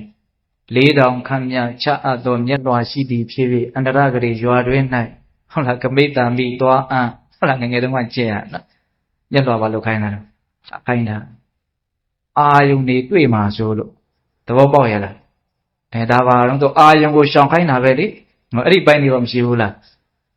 အလွန်တောင်းကျမ်းနေတဲ့စူပွက်နေတဲ့လောဘဒေါသဖြစ်เสียကောင်းတဲ့အာယုန်တွေဇွတ်တိုးပြီးတော့ဟုတ်လားအာယုန်တွေကိုဖယ်လို့မရဘူးဆိုတော့သွားလုံနေလို့ကတော့တိတ်ဆင်ပြေမှာမဟုတ်အဲ့တော့ရှောင်နိုင်တဲ့အာယုန်တွေကိုလည်းရှောင်ဖို့လိုသေးတယ်တချို့တက္ကကြီးတွေတက္ကမကြီးတွေပြောတာရှိတယ်တို့အသက်ကြီးလာမှအလုပ်တွေများလာလို့လားမသိစိတ်တွေအလွန်တိုးလာတယ်ဟုတ်တယ်လို့အလုပ်တွေများရင်တော့စိတ်တိုးမှာပဲလို့နော်အလုပ်တွေကများပြီဆိုမှတော့ကိုယ်စိတ်တိုင်းမကြတဲ့ကိစ္စတွေကများလာတော့မှာပဲလေဟုတ်တယ်မဟုတ်လားသမုဒ္ဒရာတခါတည်းစဉ်းစားကြည့်တယ်ဒေါသတွေကြီးတယ်ဆိုတာများသောအားဖြင့်လောဘတွေကြီးတဲ့လူကြီးကြတာပဲလောဘတွေကကြီးပြီဆိုတော့ဟိုဟာရရင်တရားရခြင်းဟိုဟာဖြစ်ရင်တရားဖြစ်ခြင်းဘယ်မှလည်းအလကားမရဘူးလောက်ရတာကြီးပဲမတန်မှန်းသိတန်မှန်းသိအကုန်လုံးဟုတ်လားလုပ်ပြီဆိုတော့ဟောအလုပ်များလေအဆင်မပြေတာတွေကလည်းသူ့ရခိုင်တဲ့သူတွေ့လာမှာပဲအများကြီးနဲ့ဆက်ဆံရရင်တော့အများကြီးအဆင်မပြေတာတွေတွေ့လာမှာအဲ့ဒါဒေါသဖြစ်เสียအာယုန်တွေပဲဒါမှမဟုတ်ကျုပ်ကိစ္စကလောဘကိုမလျှော့နိုင်မင်းနဲ့ဒေါသကလည်းလျှော့မှာမဟုတ်ဟုတ်လားဒါကြောင့်တချို့ဟာတွေကအာယုန်တွေကိုရှောင်ဖို့လည်းကြိုးစားရတဲ့အပိုင်းရှိတယ်ဒါပေမဲ့ဘလို့ပဲရှောင်လို့မရတဲ့အနေအထားတွေကတော့ပုံမများဘူးလားများတယ်အဲ့တော့အဓိကကြိုးစားမှာကဘလို့အာယုန်ပဲတွေ့တတိနဲ့ကိုယ့်ရဲ့စိတ်ကိုယုံညံ့တဲ့သဘောတွေဖြစ်မလာအောင်ကာကွယ်စောင့်ရှောက်မှာကအဓိကကြတဲ့နော်တကယ်လက်တွေ့ကြလုပ်ရမယ့်အပိုင်းပေါ့ဟုတ်တယ်မဟုတ်လားဒါကြောင့်အင်းတို့ပိဋကပေါင်းတော်ကောင်းတို့ယုံညံ့တဲ့စိတ်တွေမဖြစ်အောင်ဘယ်သူမှစွန့်ရည်တတိရှိလဲလို့မင်းရင်တတိမှာစွန့်ရည်တတိရှိတယ်ဖာမယ်မိုးကြီးတည်စိုင်းနေတဲ့မြူတွေကိုတခဏချင်းဖယ်ရှားပစ်တယ်လို့တတိထားလိုက်တာနဲ့တတိဝင်လာတာနဲ့ယုံညံ့တာတွေကပျောက်သွားအောင်နောက်ထပ်လည်းအသက်ဝင်လာတတိရှိနေသေးတယ်မြဝင်လာလို့မရအောင်ဒါလေးကိုလက်တွေ့ကြနားလည်ရနော်နောက်တစ်ချက်ဦးဇင်းတို့ကပြောချင်တော့တတိတည်မကောင်းတာတွေမဖြစ်အောင်တားမြစ်တဲ့အစွမ်းတတ္တိတွေရှိတာလားဆိုတော့မဟုတ်ကောင်းတာတွေဖြစ်အောင်လည်းပဲဆောင်ရွက်ပေးနိုင်တဲ့စွမ်းရည်တတ္တိလည်းရှိနေတယ်အဲ့ဒါနဲ့ပတ်သက်ပြီးတော့မြတ်စွာဘုရားအဲ့ဒီတတိပဌာနာတန်ရုပ်ထဲမှာအာကာသသုတ်တံဆိုတော့သုတ်တံလေးတခုဟောထားတာရှိတယ်။ဘာပြောထားတယ်ဆိုတော့အထက်မိုးကောင်းပြင်မှာလေမျိုးစုံတိုက်တယ်တဲ့အရှိလေနောက်လေတောင်လေမြောက်လေလေချမ်းလေနှုတ်လေဘူးလေအေးမျိုးမျိုးတိုက်တယ်ပေါ့အဲ့ဒီဥပမာတိုင်းပဲတဲ့တတိပဌာန်တရားကိုပွားများနေတဲ့ပုဂ္ဂိုလ်ရဲ့တန်တာမှာသမဗ္ဗံတရား၄ပါးဣတိပတ်၄ပါးအိန္ဒိ၅ပါးဘုံ၅ပါးဘုဇင်9ပါးမဂ်ခင်10ပါးလို့ဆိုတဲ့တတိပဌာန်တရား၄ပါးမှာထည့်လိုက်မယ်ဆိုလို့ရှိရင်ဘောဓိပက္ခိယတရား30နဲ့9ပါးအဲ့ဒီကောင်းမြတ်တဲ့သူတော်ကောင်းတရားတွေကောင်းမြတ်တဲ့စိတ်အကြီးအသေးရှိတဲ့စိတ်လို့ဆိုတဲ့ဒီကောင်းမြတ်တဲ့သဘောတဘာဝတွေဟာဖြစ်ပေါ်လာတယ်အထက်မိုးကောင်းကင်မှာလေမျိုးစုံတိုက်တယ်လို့တတိထားနေတဲ့ပုဂ္ဂိုလ်ရဲ့တဏ္ဍာမှာကောင်းတဲ့ဓာတ်မျိုးစုံဖြစ်လာတယ်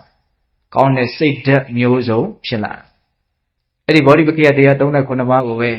သာသနာတော်ရဲ့ယရနာတွေလို့မြတ်စွာဘုရားဟောတာသာသနာတော်မြတ်ကြီးရဲ့ယရနာတွေဟာအဲ့ဒီဘောဓိပက္ခိယတရား39ပါးပဲအဲ့ဒီလောက်မြင့်မြတ်တဲ့ဓာတ်တဘာဝတွေကိုတောင်တတိဟာမလုပ်နိုင်တော့ဖြစ်ပွားစေတယ်ဒါကြောင့်တတိကိုတခါမှတို့ဦးဇင်းတို့ကပုံပြီးတော့မလုပ်လိုက်ဖို့လို့တော့အားကိုးလိုက်ဖို့လို့တယ်နော်မကောင်းတဲ့စိတ်မဖြစ်အောင်လည်းပဲသူ့ကိုတာဝန်ပေးရမှာကောင်းတဲ့စိတ်တွေဖြစ်အောင်လည်းပဲသူ့ကိုတာဝန်ပေးရမှာတာဝန်ပေးရတယ်ဆိုတာသူဖြစ်အောင်ကိုကြိုးစားရမှာကိုပြောတာနောက်တတိလေးသာရှိနေလိုက်သူတာဝန်သူဆောင်ရွက်သွားမှာပဲဟုတ်တယ်မဟုတ်လားကိုကတတိဖြစ်အောင်လုပ်ရမယ့်တာဝန်အကုသိုလ်မဖြစ်အောင်ကုသိုလ်ဖြစ်အောင်မကောင်းတဲ့စိတ်တွေမဖြစ်အောင်ကောင်းတဲ့စိတ်တွေဖြစ်အောင်လုပ်ရမယ့်အလုပ်ကိုတော့သူတာဝန်ယူသွားအောင်ဟုတ်တယ်မဟုတ်လားကိုတာဝန်ကတော့ဘာလုပ်အောင်တတိဖြစ်အောင်လုပ်ရမယ့်တာဝန်မကောင်းတာတွေမဖြစ်အောင်ကောင်းတာတွေဖြစ်အောင်ကြတော့ဘယ်သူကလုပ်တော့အဲ့ဒီတတိယပဲလုပ်သွားပါနော်တတိယစွမ်းရည်တတိတော့တရားကောင်းစဉ်ဘယ်လိုပေးထားလဲစိတ်ရဲ့အစွမ်းနဲ့တတိဤအစွမ်းနော်စိတ်ဤအစွမ်းနဲ့တတိဤအစွမ်းဟုတ်ရဲ့လားအဲ့တော့ဦးဇင်းတို့ဒီနေရာမှာ တတိကိုမြတ်စွာဘုရားကအပ္ပမဒါဆိုတဲ့နာမလေးသုံးပြီးတော့ဟောတာဟောမရှိဘူးလားနေတိုင်းဟောတာဟုတ်တယ်မဟုတ်လားအပ္ပမဒေနသံပါတိထတတိဆိုတော့အပ္ပမဒါတရားနဲ့သူတော်ကောင်းတရားကိုပြည့်စုံအောင်ကြိုးစားကြရမယ်အားထုတ်ကြရမယ်ဟုတ်လားအဲ့တော့ဒီနေရာမှာအပ္ပမဒါလို့ပြောလိုက်တဲ့ခါကျတော့တတိရဲ့စွန့်ရည်တတိတွေကိုပြောဖို့နေပေကပို့ပြီးတော့ကျေပြန့်သွားဘာဖြစ်လို့လဲဆိုတော့ဒီအပ္ပမဒါဆိုတဲ့နာမည်လေးသုံးပြီးတော့ဟောတဲ့သုတ်တန်တွေကအလုံးကိုများအပ္ပမဒါဆိုတော့သူကကောင်းမှုတွေကိုမမေ့တဲ့သဘောမိမိခန္ဓာမှာထင်ရှားဖြစ်ပေါ်နေတဲ့သဘာဝတရားတွေကိုဖြစ်တိုင်းအောက်မေ့အမှတ်ရနေတဲ့တတိဆိုတဲ့သဘောနောက်အပ္ပမဒါဆိုတဲ့အသုံးနှုန်းလေးနဲ့ဟောပြတဲ့ဒေသနာတွေအပ္ပမဒါရဲ့စွန့်ရည်တတိတွေဘယ်လိုအင်္ဂနိပတ်အင်္ဂုတ္တထဲမှာပြောထားတာလေးတစ်ခုရှိတယ်အနုပ္ပန္နဝါကုသလဓမ္မဥပ္ပစ္စန္တိဥပ္ပန္နဝါအကုသလဓမ္မပရိဟာယန္တိမဖြစ်သေးတဲ့ကုသိုလ်တရားတွေကုသိုလ်စိတ်တွေဖြစ်စေတဲ့နေရာမှာဖြစ်ပြီးသားအကုသိုလ်စိတ်တွေဖြစ်ပြီးသားအကုသိုလ်ဓာတ်တွေဆုပ်ယုပ်ပျက်စီးသွားစေတဲ့နေရာမှာအပ္ပမဒါလောက်စွန့်ရည်တတိထက်မြက်တဲ့တရားဒီပြင်တရားတစ်ခုငါမမြင်ဘူးလို့မြတ်စွာဘုရားဟောအဲ့ဒီဟောပြောချက်လေးလည်းအလုံးမှတ်သားစရာကောင်းနော်မဖြစ်သေးတဲ့ကောင်းမြတ်တဲ့စိတ်ဓာတ်လို့ဆိုတဲ့ကုသိုလ်တွေဖြစ်စေတဲ့နေရာမှာဖြစ်ပြီးသားအကုသိုလ်တရားတွေကိုဖယ်ရှားဖြစ်ပြီးပြစ်တဲ့နေရာမှာအပ္ပမဒါလောက်တတိလောက်စွန့်ရည်တတိထက်မြက်တဲ့တရားဒီပြင်မရှိဘူးတဲ့နာဟံဘိက္ခဝေအဉ္ဉံဧကဓမ္မမိသမတုပတ္တမိအဲ့ဒါလောက်စွန့်ရည်တတိထက်မြက်တဲ့တရားဒီပြင်တရားတစ်ခုငါမမြင်ဘူးလို့မြတ်စွာဘုရားဟောတာအပ္ပမဒါဟုတ်ရဲ့လားဒါကြောင့်ဦးဇင်းတို့အပ္ပမဒါနဲ့ပတ်သက်ပြီးတော့ပြောမယ်ဆိုရင်တော့ပြောစရာတဲ့ကောင်းထဲမှာအစီကြီးထွက်လာတော့ဟောသူ့အကြောင်းကိုမြတ်စွာဘုရားအများကြီးပြောတာအများကြီးလည်းပဲဂုံတင်ပြီးတော့ချီးမွမ်းငန်းထုတ်ပြတယ်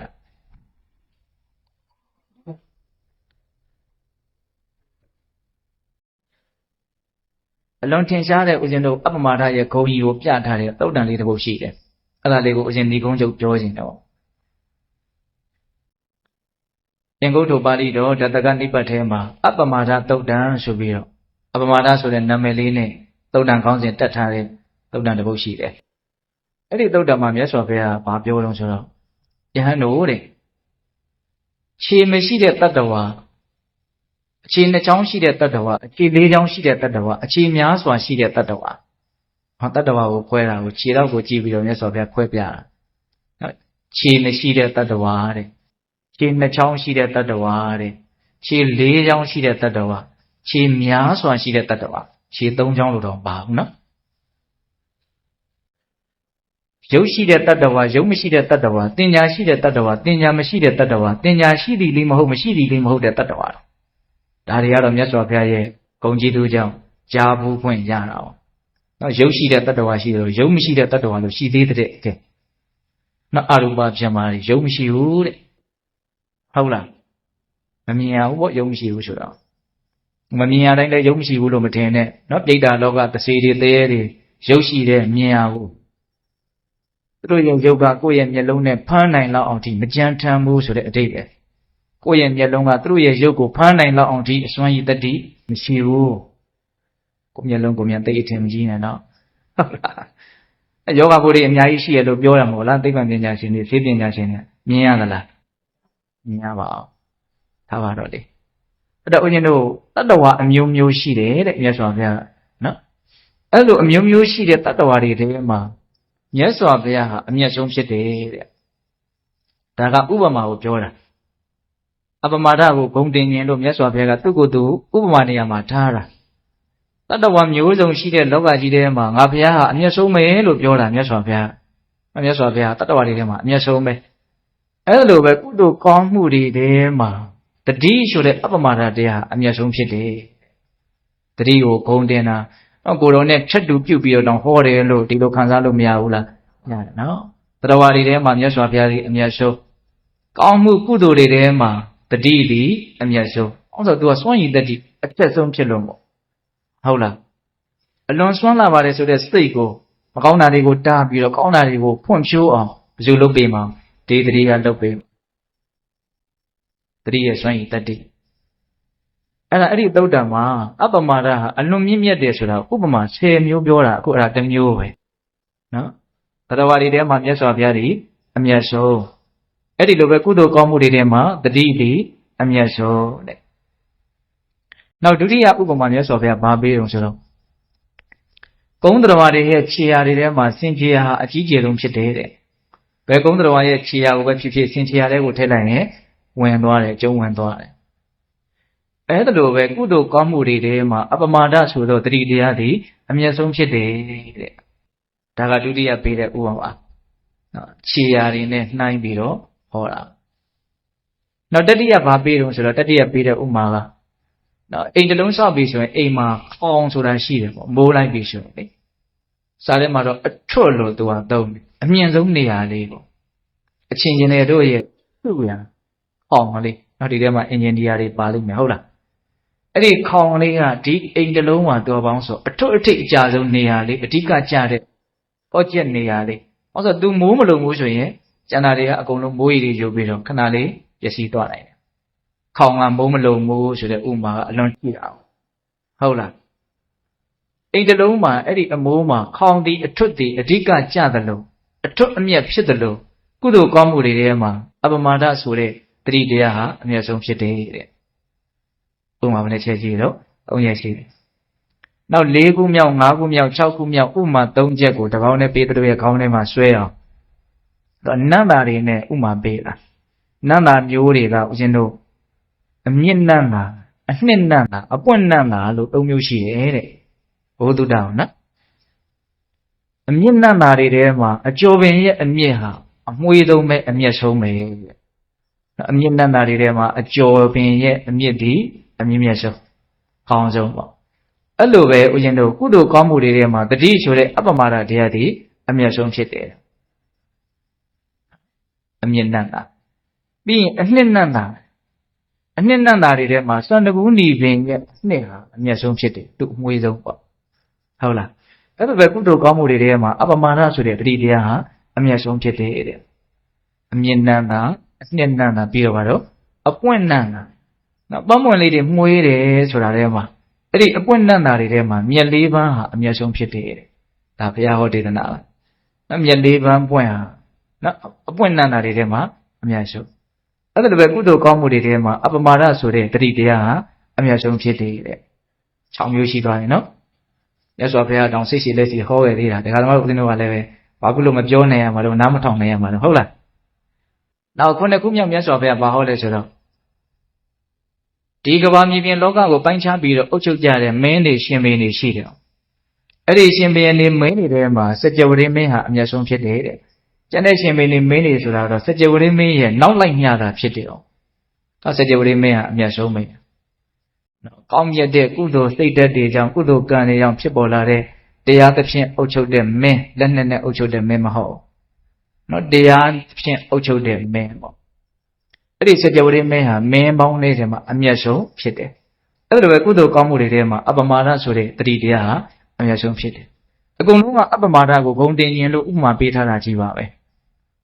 ဒါနောက်ထပ်3မျိုးကြံတော့တယ်နော်နောက်3မျိုးကဘာလာတော့ဆိုတော့ဦးဇင်းတို့ညတိုင်မှာကျယ်တွေနက္ခတ်တွေရဲ့အလင်းရောင်လေးတွေရှိတယ်တချို့ကျယ်တွေက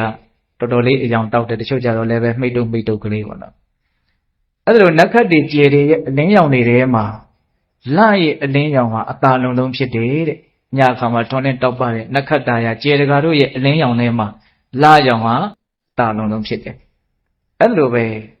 အပ္ပမာဒဆိုတဲ့ဒီတရားဟာကုသိုလ်ကောင်းမှုတွေထဲမှာအမြတ်ဆုံးဖြစ်တယ်လာနော်ပြီးတော့ပါလာဆိုနေတဲ့နေ့အခါမှာနေရဲ့အလင်းရောင်ဒီအလုံးစုံသောအမိုက်တိုက်ကိုလွှမ်းမိုးပြီးတော့တည်တယ်တဲ့နေအလင်းရောင်ကမှနေရဲ့အလင်းရောင်ကိုမမေ့ဘူးနေမင်းကြီးရဲ့အလင်းရောင်ကအတောက်ပဆုံးနေခါမှာအဲ့ဒါလိုပဲကုသိုလ်ကောင်းမှုတွေထဲမှာတတိဆိုတဲ့အပ္ပမာဒတရားတွေအမြင့်မြတ်ဆုံးဖြစ်တယ်ဒါ9ခုမြောက်ပေးတဲ့ဥပမာနောက်10ခုမြောက်ပါပေးထားတော့ဆိုတော့ဦးဇင်းတို့သမုဒ္ဒရာကြီးနဲ့ဥမာပေးနောက်ကဘာမြေပြင်လောကကနေပြီးတော့စီးဆင်းသွားတဲ့မြစ်တွေချောင်းတွေအများကြီးမရှိဘူးလားရှိရနော်မြစ်ကြီး9ဆိုမြစ်ငယ်900ဒါကတော့စာဆိုလေးပေါ့တကယ်ကတော့အဲ့လိုကြီးအတိအကျမဟုတ်ပါ အဲ့လိုပဲမြေကြီးမြင့်ငယ်ချောင်းကြီးချောင်းငယ်အသွယ်တွေဘယ်ကိုစီးဆင်းသွားလို့ဆိုတော့ပင်လယ်သမုဒ္ဒရာစီကိုစီးဆင်းသွားကြတယ်အဲ့ဒီမှာအလုံးစုဝေးမိကြတယ်ဘယ်ရေရဲ့အစုအဝေးကမှသမုဒ္ဒရာရေရဲ့အစုအဝေးကိုမမေ့ဘူးအလုံးဒီသမုဒ္ဒရာစီကိုဥဆိုင်နေကြရတယ်ခေါင်းတိုက်နေကြရတယ်သမုဒ္ဒရာကိုရေအစုအလုံးတွေထဲမှာအမျက်ဆုံးအကြီးဆုံးလို့ဆိုရတယ်အဲ့လိုပဲကုသိုလ်ကောင်းမှုတွေထဲမှာတတိဆိုတဲ့အပ္ပမဒတရားအမျက်ဆုံးဖြစ်တယ်တဲ့ဘာဖြစ်လို့လဲဆိုတော့ကုသိုလ်ကောင်းမှုမှန်သမျှသည်အပ္ပမဒမှာအခြေခံရတယ်တဲ့ဟောအဲ့ဒီစကားလေးပါအဓိကကြတဲ့အဲ့ဒီစကားလေးကိုအရင်ကမပြောမိနော်ကုသိုလ်ကောင်းမှုမှန်သမျှဘယ်မှာအခြေခံရအပ္ပမဒမှာအခြေခံရတယ်ဆိုလိုတာကတတိမရှိဘဲနဲ့တတိမဖြစ်ဘဲနဲ့ကုသိုလ်မဖြစ်နိုင်ဘူးကောင်းတာမဖြစ်နိုင်ဘူးဆိုတာလေးကိုနားလည်ရပါကျန်တာနော်ဘယ်လောက်သူအရေးပါတယ်တော့ချက်ကြတော့ဟုတ်လားဒါကြောင့်ကျင်တို့ရောဆရာတော်ကြီးကဥမာလေးပေးပြီးတော့ဆောင်းပုတ်ကလေးရေးတာဆောင်းပုတ်လေးကဟိုတုန်းကတော့ရတယ်ခုတော့လည်းမရတော့ပြန်အစိုးရမရဘူးသိလားဒါပေမဲ့ဥမာကကောင်းတယ်လို့ပြောရအောင်ပါပဲအခုမီးလေးတွေနင်းနေတယ်ဆိုတာခလုတ်ကလေးကိုနှိပ်လိုက်လို့မီးလေးလင်းလာတာပါတဲ့ဒါပေမဲ့ခလုတ်ကြီးတွေပဲလဲလင်းတာမဟုတ်ပင်မတကြိုကြီးနဲ့လည်းတွဲထားရသေးတယ်တဲ့အဲခလုတ်ကလေးရှိတာနဲ့လည်းမီးကြိုးတွေတွဲထားတာနဲ့လည်းလင်းတာမဟုတ်နှိပ်လဲနှိပ်လိုက်ရသေးတယ်တဲ့သုံးချက်သူကဥမာပေးတာအဲ့ဒီခလုတ်ကလေးကတတိပဲတဲ့တတိခလုတ်ကိုနှိပ်လိုက်ရင်မီးလင်းလာပဲဒါပေမဲ့ပင်မတကြိုးတွေနဲ့တွဲထားတဲ့ကြိုးရှိတယ်အဲ့ဒါကပေါင်းဆိုတရားတရားကိုပြောတာတဲ့နှိပ်လိုက်တယ်ဆိုတာလေးကဝရိယကိုပြောတာတဲ့နော်အပ္ပမဒဆိုတဲ့တတိကိုခလုတ်နဲ့ဥမာပေးတာနော်သူ့အပိတ်အဖွင့်လေးကမီးအလင်းအမှောင်ကိုမလုပ်နေတော့ပန်းတီးနေတာတတိရှိရင်မီးလင်းမယ်တတိမရှိရင်မီးမလင်းပညာဉာဏ်ကိုရည်ညွှန်းတာပေါ့နော်အလင်းအောင်ဆိုတာအဲ့တော့တတိရှိလိုက်တာနဲ့အတိပါပူပြီးတော့ရှိလာတယ်တတိမရှိတာနဲ့အတိပါပျောက်ပြီးအောင်ဒါပေမဲ့အဲ့ဒီတတိဆိုတဲ့ခလုတ်ကိုနှိမ့်နိုင်ဖို့တော့လိုတယ်ပေါ့နှိမ့်တယ်ဆိုတာဘာပြောတာဝရိယကိုပြောတာပင်မတရားတရားဆိုတဲ့ပင်မတက်ကြိုးကြီးနဲ့ဒီမီးသီးလေးနဲ့တွေ့ထားတဲ့ကြိုးလေးလည်းပဲပြတ်မနေဖို့လိုတယ်ယုံကြည်မှုကိုပြောတာဒါကလည်းပဲအလွန်ကောင်းတဲ့ဥမာလို့အရင်ထင်ပါတယ်နော်ယုံကြည်မှုမရှိလို့ရှိရင်တတိရှိအောင်လုပ်ကိုမလုပ်ဒီတရားဘာဝနာအထုတ်တဲ့လုပ်ငန်းကိုယုံကြည်မှုသာတက်ကြိုးပြတ်နေမယ်ဆိုရင်ဘာမှမီးရလင်းလာတဲ့အကြောင်းကိုမရှိဟုတ်လားဒါကြောင့်ဦးဇင်းတို့ပေးတဲ့ပေါင်းတော်ကောင်းတို့တတိဆိုတဲ့အပ္ပမဒတရားရဲ့စွန့်ရည်တတိဒီမှာတော့မြတ်စွာဘုရားဥမာ10မျိုးတောင်ပေးပြီးတော့ဟောတာဘယ်ကုသိုလ်ကောင်းမှုမျိုးမဆိုတတိမှာအခြေခံရတဲ့အပ္ပမဒမှာအခြေခံရတဲ့အပ္ပမဒလင်ပေါင်းစုံရာရှိတယ်အဲ့ဒီအတုံးလုံးလေးလည်းပါနော်ဒါကြောင့်မို့လို့ကုသိုလ်ကောင်းမှုတွေထဲမှာတတိတိအမြတ်ဆုံးစွန့်ရည်တတိထက်လွန်းလို့ဟုတ်လားဒါကြောင့်ဦးဇင်းတို့ရောစတော်ကြီးရဲ့ဆောင်ပုဒ်ကလေးနှစ်ပုဒ်အဲ့ဒါတော့နှုတ်ထဲတိုးနေသေးတယ်အပ္ပမဒေနဘိက္ခဝေတမ္ပါဒေထဝယဓမ္မသင်္ခါရအပ္ပမဒေနတမ္ပါဒေထနောက်ဆုံးမြတ်စွာဘုရားပြိဋိဘံစံဃာနေမှာပစ္စည်းမဝဆနာနောက်ဆုံးစကားမိန့်ရှိတာမရှိဘူးလားရှိတယ်အဲ့ဒါလေးကိုဆရာတော်ကြီးကဘလို့ဖွင့်ပြတယ်ဆိုတော့ဦးဇင်းအရန်သဘောကျတယ်ဝယဓမ္မသင်္ခါရပြင်းစွာထိတ်လန့်စေအပ္ပမဒကျင့်စဉ်ပြဘဝနှစ်တွေအမှုလေးရတော့အကြောင်းနဲ့ဝယဓမ္မသင်္ခါရပြင်းစွာထိတ်လန့်စေအပ္ပမဒကျင့်စဉ်ပြဘဝအနှစ်တွေဝယဓမ္မသင်္ခါရဆိုတာအဓိပ္ပာယ်အလုံးသိမယ်ထင်လို့ဦးဇင်းကမပြောတာနော်ဝယဓမ္မသင်္ခါရဆိုတာဘာပြောရလဲသင်္ခါရတရားတွေဟာတခုမှတည်နေတာမြင်နေတာမရှိဘူးလို့ပြောတာအကြောင်းတရားတွေကြောင့်ဖြစ်ပေါ်လာတဲ့သဘာဝတရားတွေအခိုက်အတန့်လေးတွေပဲတည်ရအောင်တောက်လျှောက်ပဲပြုတ်ပြက်ပျက်စီးသွားတောက်လျှောက်ပဲအစ်စ်ကထမှန်ပြီးတော့အစားထိုးတယ်အောင်အဲ့တော့ဝိညာဉ်ဓမ္မသင်္ခါရဆိုတာတတ္တဝါကိုထိတ်လန့်တဲ့ထိတ်လိုက်တဲ့ထိတ်လန့်တိုက်တဲ့ဒီသဘာဝတရားတွေရဲ့ပုံမှာထိတ်လန့်တဲ့ဉာဏ်ကိုရအောင်လို့မြတ်စွာဘုရားဟောပြထားတာတဲ့ဝိညာဉ်ဓမ္မသင်္ခါရပြင်းစွာထိတ်လန့်စေလောကကြီးပျက်စီးနေတယ်လို့ပြောလိုက်တာတတ္တဝါတွေကိုထိတ်လန့်တဲ့ထိတ်လန့်တိုက်တဲ့ဉာဏ်ကိုရအောင်မြတ်စွာဘုရားဖော်ပြတာအပ္ပမဒကျင့်စဉ်ပြဘဝအနှစ်တွေအဲ့ဒီထိတ်လန့်တဲ့ထိတ်လန့်တိုက်တဲ့ဒီဘဝဒုက္ခဇိုးတွေကလွတ်မြောက်အောင်ဘလို့ကျင့်ရမှာတုံးဆိုတော့အနှစ်ချုပ်အပ္ပမဒတရားကိုဖော်ပြတာအဲ့ဒီအပ္ပမဒကကျင့်စဉ်ပဲဝေယဓမ္မသင်္ခါရကထိတ်လန့်စေတဲ့တရားအပ္ပမဒကအဲ့ဒီထိတ်လန့်စရာကောင်းတဲ့အခြေအနေဇိုးကနေလွတ်မြောက်အောင်ကျင့်သုံးရမယ်ကျင့်စဉ်တရားနှစ်ခုတည်းနဲ့ပြည့်စုံတယ်နော် ဦးဇင်းတို့တိဟသုတ်တံဆိုတော့သုတ်တံတစ်ပုဒ်ရှိတယ်မြတ်စွာဘုရားကသူ့ကိုယ်သူချင်းသင်မင်းကြီးနဲ့ဥမာပေးပြီးတော့ဟောတာ။နော်တောသုံးတောင်ကိုဆိုရတဲ့ချင်းသင်မင်းကြီးကမနေ့ကင်းလင်းလာတဲ့အခါမှာကူထဲကနေထွက်ပြီးတော့အကုန်လုံးကြားအောင်ဆိုတော့ချင်းသေးတို့ရဲ့အတန်နဲ့ဟိန်းဟောက်လိုက်တယ်၃ချိန်။အဲ့လိုဟိန်းဟောက်လိုက်တယ်ဆိုရင်တောထဲမှာရှိတဲ့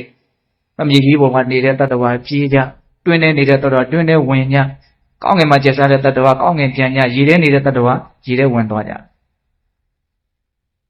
အနိနာမှာတကယ်လို့ရှင်မင်းနေသူတွေမွေးထားတဲ့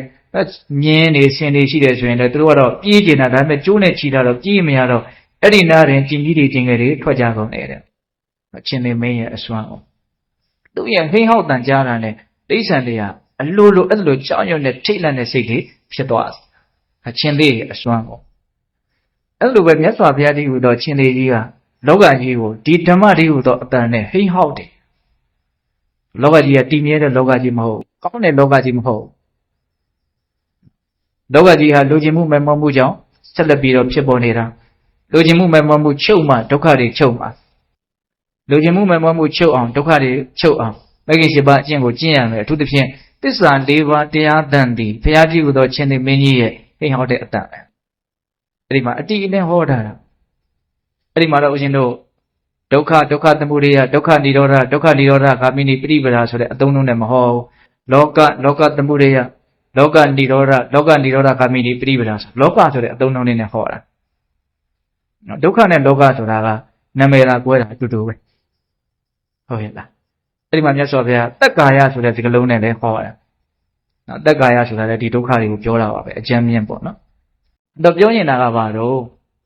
လောကကြီးရဲ့သဘောအမှန်ကိုမြတ်စွာဘုရားဖော်ပြလိုက်တဲ့စကားသံတွေဟာဘာလို့တာတော့ရှင်သေမင်းကြီးဟိန်းဟောက်လိုက်တဲ့အတန်အဲ့လိုမြတ်စွာဘုရားရဲ့တရားသံတွေကိုကြားရတဲ့အခါမှာဟိုအသက်အလွန်ရှည်ပါတယ်ဆိုတဲ့နတ်တွေမြမာတွေကတော့တို့လည်းပဲပျက်စီးတတ်တဲ့သဘာဝရှိတဲ့သူတို့အလွန်မင်းလျော့နေကြတယ်ပေါ့နော်ငကောကခုဒီလိုကြားတော့တို့လည်းပဲအဲ့လိုပျက်စီးတတ်တဲ့တရားထဲမှာအကျုံးဝင်တဲ့သူတို့တော့အပြင်းထန်ထိတ်လန့်တဲ့တုန်လှုပ်တဲ့သဘောဖြစ်တယ်တဲ့ဟုတ်အတော်ခက်တာကနားလဲကြားဖို့တော့လိုတယ်နဲ့တူတယ်လို့ဒါကိုစဉ်းစားမိပါတယ်ဦးဇင်းကဒီသုတ်တန်လေးကိုကြာဖတ်ရတဲ့ခါကျတော့ဟုတ်လားနားမကြားရဘူးဆိုလို့ရှိရင်ကြောက်စရာကောင်းမှလည်းမသိဘူးเนาะထိတ်လန့်စရာကောင်းမှလည်းမသိဘူးဒီလိုပဲသွားရတယ်ဒါတချို့ကြတော့လည်းပဲနားဆိုတာကဗေဒိနာကိုအဓိကရည်ညွှန်းတာမဟုတ်ပါဘူးဉာဏ်နာပေါ့နော်သိနိုင်တဲ့မြင်နိုင်တဲ့နားလည်နိုင်တဲ့သဘောပေါက်နိုင်တဲ့ဓာတ်သဘာဝလေးလည်းအခြေခံအဖြစ်ပါဖို့လိုတယ်ဟုတ်ရဲ့လားအဲ့လိုမျိုးကြားလိုက်ရပြီဆိုရင်တို့ရဲ့အခြေအနေဟာကျင့်နေတဲ့အခြေအနေမဟုတ်ဘူးဆိုတာကိုမသိနိုင်ဘူးလားသိနိုင်တယ်ဒါကြောင့်ဝယဓမ္မသင်္ခါရပြင်းစွာထိတ်လန့်စေအပ္ပမာဒကျင့်စဉ်ပြဘဝအနှစ်တွေလို့ဆိုရရေးတာသင်္ခါရတရားတွေပျက်စီးလိမ့်မယ်ဆိုတာထိတ်လန့်စေတဲ့ဉာဏ်ကိုရဖို့အတွက်ဟောတာအမဒိနတမ္ပါဒိဋ္ဌဆိုတာကအနှစ်ချုပ်အပြည့်စုံဆုံးကျင့်စဉ်ကိုပြောပြတာဒါကြောင့်ပိဿပေါင်းတော်တို့အခါအားလျော်စွာဦးဇင်းကတရားဓမ္မတွေရှိမှုပြောတာမဟုတ်ပါဘူးနည်းနည်းတောင်အံ့ဩတယ်နော်လူတွေဒီလောက်များပြီးတော့လာကြရှာဘယ်သူမှအလုပ်အားတဲ့လူမရှိပါဘူးနော်အကုန်လုံးရုန်းကန်လှုပ်ရှားနေကြတဲ့လူတွေပါဟုတ်လားဒီကြားတဲ့ကပဲဒီကိုလာပြီးတော့စုဝေးမိတယ်ဆိုတာဒီတရားဓမ္မရဲ့ပုံမှာဘယ်လောက်စိတ်ဝင်စားတယ်ဆိုတာကိုပြသရမရောက်ဘူးလားတနည်းအားဖြင့်ကိုယ့်ဘဝရဲ့အရေးကိုဘယ်လောက်အလေးထားလဲဆိုတာကိုလည်းပဲပြသရရောက်ပါတယ်နော်အလုံးလာကြတယ်ဆိုတာဘုန်းကြီးတို့လည်းပဲဘုန်းကြီးအားမငယ်အောင်ဟဲ့ဆိုတော့လာကြတာလဲပါခြင်းပါမယ်ဟုတ်လားဒါပေမဲ့အဲ့ဒါလည်းဦးဇင်းကဝမ်းသာပါတယ်မေတ္တာသဘောပေါ့ဒါပေမဲ့ကိုယ်ရေးကိုတွေးပြီးတော့လာတာလည်းပဲအလွန်ကောင်းပါတယ်ဟုတ်တယ်မဟုတ်လားအဲ့တော့ဦးဇင်းတို့ပေးတဲ့ပေါင်းတော့အချိန်လဲပြည့်ပါပြီနော်အဲ့တော့ဒီနေ့ဒါနှုတ်ဆက်တရားပေါ့ဟုတ်လားနော်ပါတတိဤအစွမ်းနဲ့စိတ်ဤအစွမ်းနဲ့တတိဤအစွမ်းနော်အလွန်အရေးပါတယ်တွေးစရာလေးတွေလို့ဦးဇင်းကတော့ထင်ပါတယ်ဟုတ်လားအဲ့တော့ပြောရတာလေးတွေပြန်ပြီးတော့အနှစ်ချုပ်ကြည့်မယ်နော်စိတ်ဤအစွမ်းနဲ့နောက်လောကကြီးကိုစိတ်ကခေါင်းဆောင်တယ်တတ္တဝါတွေဒီဟူသောလောကကြီးသည်စိတ်ဆွဲငင်ရာနောက်ကိုလိုက်နေရတယ်စိတ်ဒီဟူသောတစ်ခုသောတရားရဲ့အလိုကိုအလုံးစုံသောတတ္တဝါတွေဟာအလိုလိုက်နေရတယ်ဒါကြောင့်စိတ်ကဆရာကြီးပဲ ဒါစိတ်ရဲ့စွန့်ရည်တတ္တိတွေကိုဦးဇင်းတို့နားလည်ဖို့ကြိုးစားတဲ့နေရာမှာအကျဉ်းချင်းဘယ်နှမျိုးနားလဲနှစ်မျိုးလောက်တော့နားလည်ရမယ်မကောင်းတဲ့စိတ်ကောင်းတဲ့စိတ်သာလို့ပြောရရင်တော့မိစ္ဆာပဏိဟိတစိတ်တမ္မာပဏိဟိတစိတ်မကောင်းတဲ့စိတ်ကအချင်းချင်းမုန်းတီးဆက်ဆုပ်နေကြတဲ့ရန်သူတွေတယောက်ကိုတယောက်ဒုက္ခပေးတာတဲ့မကောင်းတဲ့စိတ်ကတတ္တဝါတွေကိုပို့ပြီးတော့ဒုက္ခပေးနိုင်တယ်အလွန်မေတ္တာကြီးမားလာတဲ့မိခင်ဖခင်တွေကမပေးနိုင်တဲ့ချမ်းသာဒုက္ခမျိုးကိုကောင်းတဲ့စိတ်ကပေးနိုင်တယ်ဒါလေးတွေမမေ့နဲ့နော်ကောင်းတဲ့စိတ်ရဲ့စွမ်းမကောင်းတဲ့စိတ်ရဲ့စွမ်းဒီအစွမ်းတတိထက်မြက်တဲ့ဒီစိတ်ကိုမကောင်းတာမဖြစ်အောင်ကောင်းတာဖြစ်အောင်ကိုဘလို့ကင်တွယ်မလဲသူ့ကိုဘလို့ထိန်းချုပ်မလဲဘလို့လမ်းကြောင်းတဲ့ပေးမလဲပေါ့ဘာနဲ့ထိန်းချုပ်မလို့တတိနဲ့ထိန်းချုပ်ရမယ်တတိကနော်အစွမ်းပါတယ်ဆိုတဲ့စိတ်ထဲမှာ तू ကထပ်ပြီးတော့ဘာလုပ်နေတော့စွမ်းနေတတိကိုအားကိုးရဟုတ်လား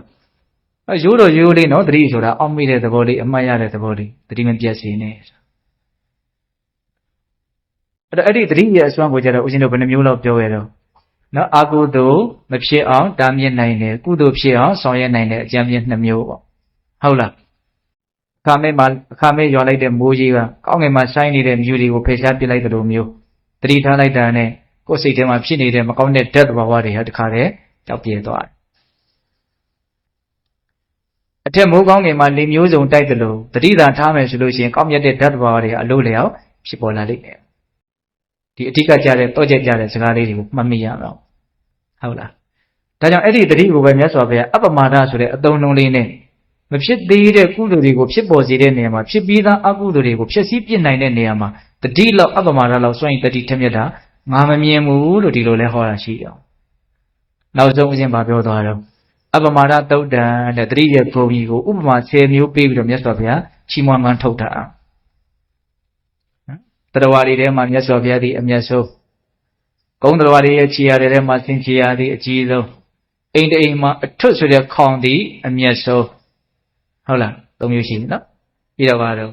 အနှစ်နန်းသာထဲမှာအကျော်ပင်ရဲ့အနှစ်သည်အမျက်ဆုံးဟောအမြင့်နန်းသာတွေထဲမှာအကျော်ပင်ရဲ့အမြင့်သည်အမျက်ဆုံးအနှစ်နန်းသာတွေထဲမှာစန္ဒကူနီရဲ့အမြင့်သည်အနှစ်သည်အမျက်ဆုံးအပွင့်နန်းသာတွေထဲမှာမြက်လေးပန်းရဲ့အရာလားအနံ့သည်အမျက်ဆုံးနောက်ပြီးတော့ခုနှစ်ခုမြောက်ကစကြဝဠာမင်းသည်မင်းတွေထဲမှာအမျက်ဆုံး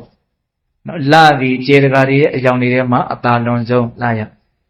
နော်နေမင်းရဲ့အလင်းကောင်ကနေမှာထုံးလင်းတောက်ပံ့မှုအမိုက်တိုက်ကိုဖေးဖြောက်ပြီးတော့တီးတဲ့နေရာမှာသူသည်အလွန်ကဲဆုံးနောက်ဆုံးကသမုဒ္ဒရာဆိုတာရေအစုအဝေးတွေထဲမှာမြစ်တွေချောင်းတွေထဲမှာသူသည်ကြီးကျယ်တော့အဲ့လိုပဲကုသိုလ်ကောင်းမှုတွေထဲမှာအပ္ပမာဒသည်အမျက်ဆုံးဘယ်ကုသိုလ်ကောင်းမှုပဲဖြစ်ဖြစ်အပ္ပမာဒမှာအကျုံးဝင်ရတယ်အပ္ပမာဒကိုအခြေခံရတယ်ဒါကြောင့်အပ္ပမာဒသည်အမျက်ဆုံးနောက်ဆုံးဏိဂုံးချုပ်ပါလေပြောသွားတော့ဝေယဓမ္မသင်္ခါရပြင်းစွာထိတ်လန့်စီဘုရားတည်းဟူသောရှင်သေမင်းကြီးကလောကကြီးရဲ့မတည်မြဲတဲ့သဘာဝကိုမှန်မှန်ကန်ကန်သိတာထင်ရှားအောင်ဟောပြတော်မူခဲ့တယ်ဟုတ်လားဒါထိတ်လန့်တဲ့သဘာဝတရားတွေပုံမှာထိတ်လန့်မှုစစ်မှန်တဲ့ဉာဏ်ကိုရဖို့အတွက်မြတ်စွာဘုရားရဲ့ဆောင်ရွက်ချက်ပေါ့ဟုတ်လားဝေယဓမ္မသင်္ခါရပြင်းစွာထိတ်လန့်စီအပ္ပမာဒကျင့်စဉ်ပြဘဝအနှစ်တွေအဲ့ဒီထိတ်လန့်စရာကောင်းတဲ့နော်ဆိုသွားတဲ့ဒီအနေထားမျိုးကနေတရားဓမ္မတို့အစဉ်တို့လွတ်မြောက်ခြင်းတယ်ဆိုလို့ရှိရင်အပ္ပမာဒဆိုတဲ့ဒီတရားဒီအနှစ်ချုပ်အပြည့်စုံဆုံးပြောထားတဲ့ကျင့်စဉ်ပါနောက်တတိထားတဲ့ကျင့်စဉ်ကိုကျင့်သုံးရင်ဒီဒုက္ခတွေကလွတ်မြောက်မယ်အကြောင်းအမျိုးမျိုးကြောင့်တရားဓမ္မတို့အစဉ်တို့တွေကဒါတွေကိုလွယ်လွယ်ကူကူသိခွင့်ရနေအောင်ဒါကိုပဲကံကောင်းထောက်မှဆိုတာဒီလိုပြောမှာဟုတ်လားရရှိထားတဲ့အခွင့်အရေးလေးကိုနော်အဆုံးရှုံးမခံဖို့လက်လွတ်မခံဖို့ကြိုးစားကြဖို့မလိုဘူးလားလိုပါလေဒါကြောင့်ဒေသပေါင်းတော်ကောင်းတို့သည်တတိဆိုတဲ့အပ္ပမာဒတရားလက်ကင်ထားပြီးတော့ကိုယ်ခန္ဓာမှာဖြစ်တိုင်းသောသဘာဝတရားတွေရဲ့ပုံမှာ